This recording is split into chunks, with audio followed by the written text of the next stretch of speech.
Welcome to Childcare Conversations, the podcast where early childhood leaders like you get real-world strategies, honest talk, and a whole lot of support. Whether you're running one center or many, we're here to help you lead with confidence and clarity. This episode is brought to you by our summer partner, Childcare Business Growth, your go-to solution for filling spots, increasing revenue, and scaling your childcare business without the burnout. We're proud to partner with a team that's as committed to your success as we are. Learn more at childcarebusinessgrowth.com. Now, let's get into today's conversation, one we think you're really going to love. All the way from Texas, Chelyn is going to join us today, and we are so excited because she has had some awesome international recognition literally in the last month, like 3 weeks ago. And so we want to talk about her experience and that recognition. And I know that Carrie's already got a question. So we could start with having Chelyn tell us a little bit about her program. Yeah, let's start there. Okay, So, Chelyn, thank you, ladies, for having me. Tell us what is the best thing about your program? The culture. Tell me more. We definitely have a family. It's like a family-oriented culture, and we really respect each other. We really pick up the slack for each other. It's just a big family. I love our culture. I love our staff. Oh, I love that. That's such a great way to identify what's really cool about your program. The other thing that I think would be really interesting to know, because if I believe right, like a year ago, you guys moved into a brand new building. Tell us a little bit about that. Okay, so back in 2016, I bought a small 1,500 square foot building, and there were like 4 of us teachers, and we had 34 children. I was fine with that.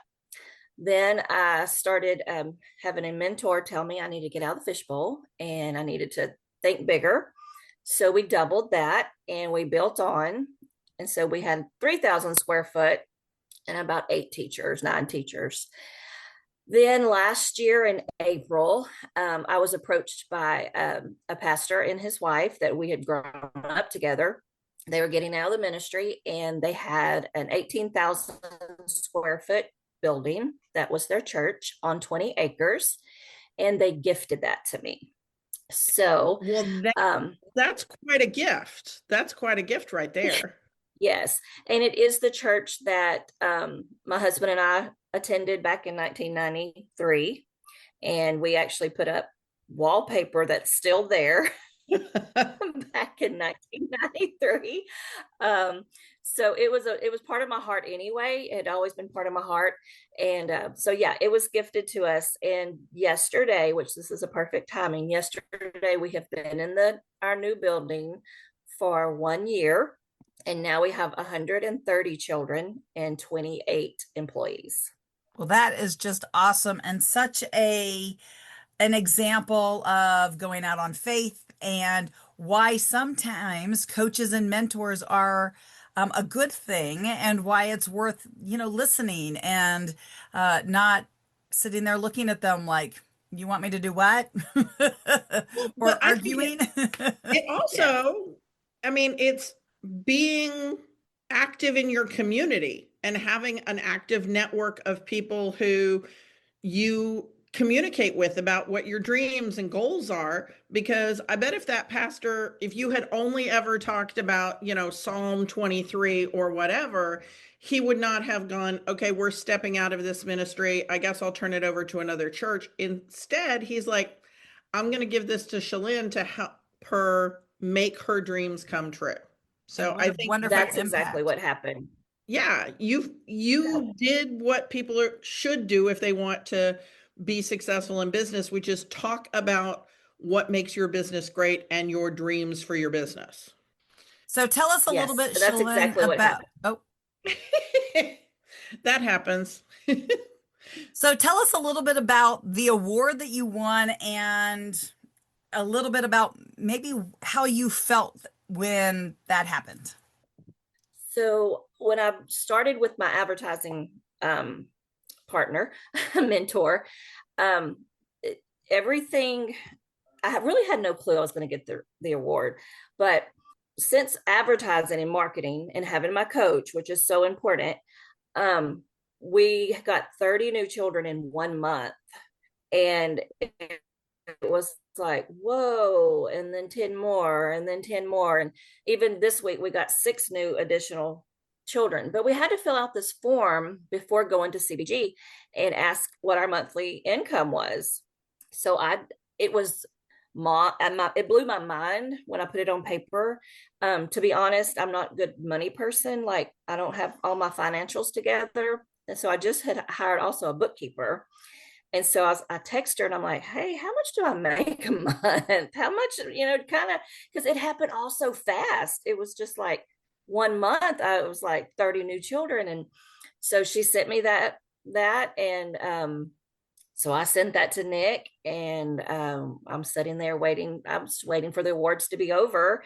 And then he popped me with the award. And it was kind of like such an honor, because I felt like, wow, living in survival mode for that last month paid off, and I'm still here. And so it was such an honor. I was so proud of our school. Well, I know that, Carrie and I have a little bit of a pride component here because we met with you and we talked about what you needed to do. And we said, you need to get a hold of Nick. And so if I calculated this right, you've been with Childcare Business Growth for roughly, what, 4 or 5 months? Yes, we started in March, but I wasn't ready to, we started talking, so I just wasn't ready. And then I spoke with y'all again, and you're like, no, you need to talk to Nick. So we're still talking 4 months. And so in 4 months, you've added 56 kids. Yes. Okay. So, anybody who's listening to this podcast, I want you to think about how much money you're leaving on the table with some open spots. And if you think about the amount of money you're leaving on the table, if you have open spots and you haven't looked into childcare business growth, ECE mastery, I'm hoping this testimony is something for you to at least think about, because this is not something that she did after having been with them for 6 months. You did this like literally the first month. So you've only been on paper with them 4 months. And in 4 months, you've brought in 56 new children. Yes. Like that blows my mind for anybody who, even clients I've worked with, we have great months. Like, I'll work with clients and we get to 20 or 30 new kids over that time period, and we all get really, really excited. So I am just so excited to be able to share that testimony, because I think that's powerful when people are not really sure. They're not really sure whether or not they need a marketing coach, whether they need advice, whether they need somebody to keep them accountable, because I'm sure that was a part of it. Because I know you had things you had to do. This wasn't all, company magic. Company gave you homework. So there were things you definitely had to do, which anybody who's listening probably struggles with coming up with their content or coming up with their ideas. And so what's great is they give you homework that's related to your content and the ideas. So, yes. Carrie looks like she has another thing. I do. So, not every program has enough spots to have 50 some odd spots.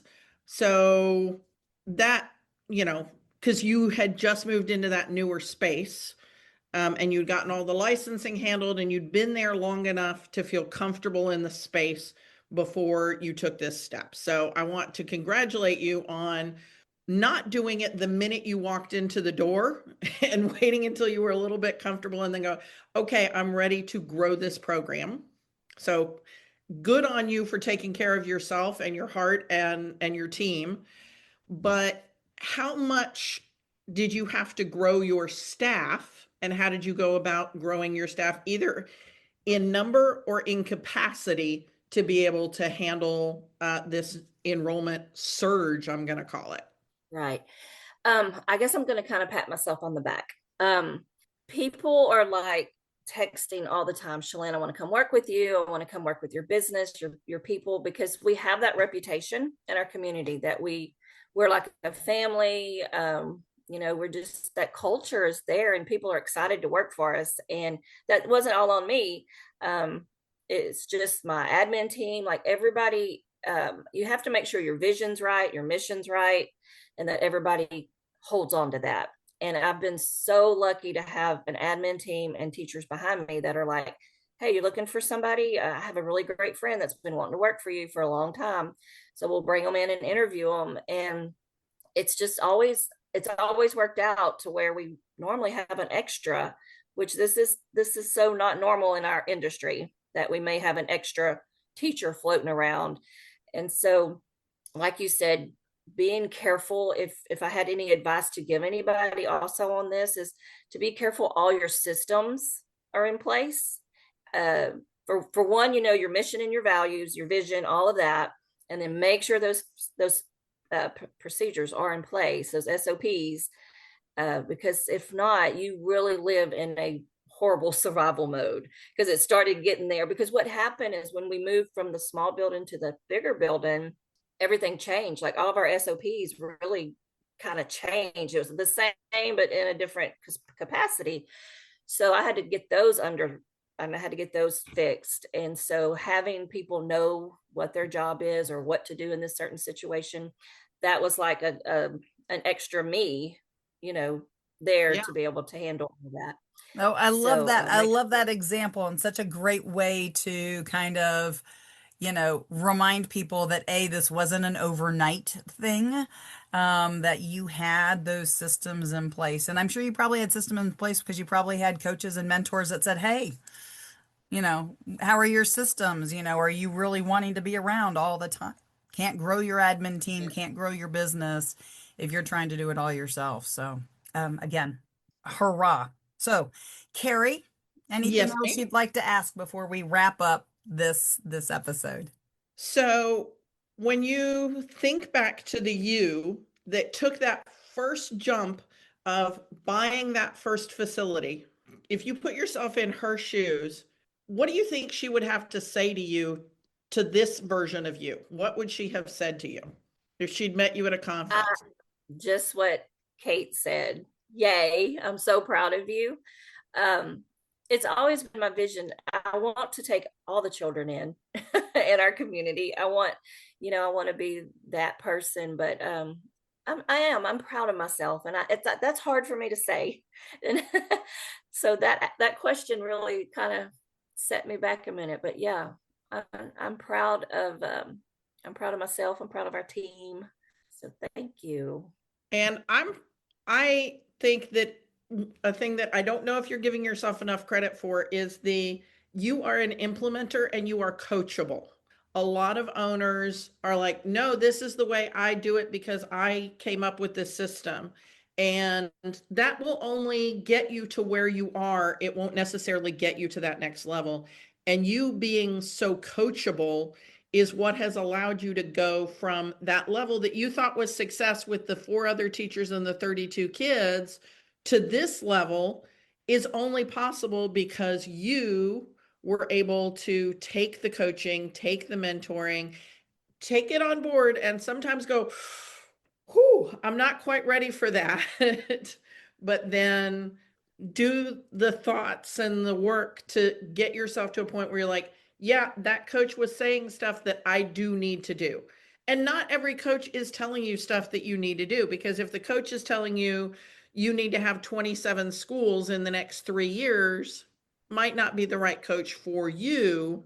So I think knowing when to step away from a coach because that coach is no longer serving you, and, you know, being willing to talk to different ones until you find the ones that resonate with you.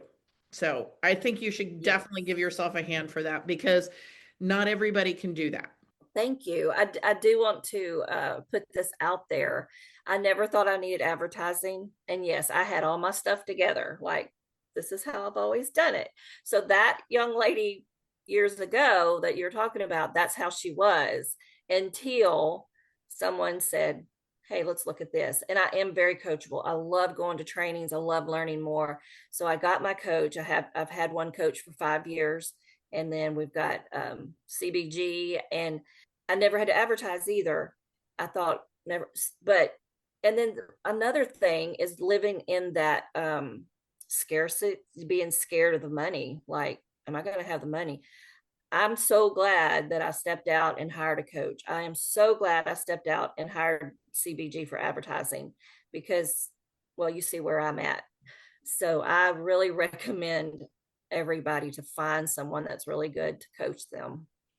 Love that. Well, Absolutely. thank you so much. And usually Carrie does this, but I'm going to grab it at the end. So if you heard something that sparked some interest, or you know somebody who really needs to hear this story, share it with somebody you know. Feel free to leave us a review. We'd love to connect. So go ahead and follow or subscribe depending on your podcast app. Or you can send us a text message that we'll send on to Chelyn, offering her your congratulations or asking her a question. So you can text the show. It's in the show notes how to text us. And if you got a question for us or if you got something for Chelyn, go ahead and put that in. We all know how to text. It's the 2020s. We got this handled. All right. So we will see y'all next week.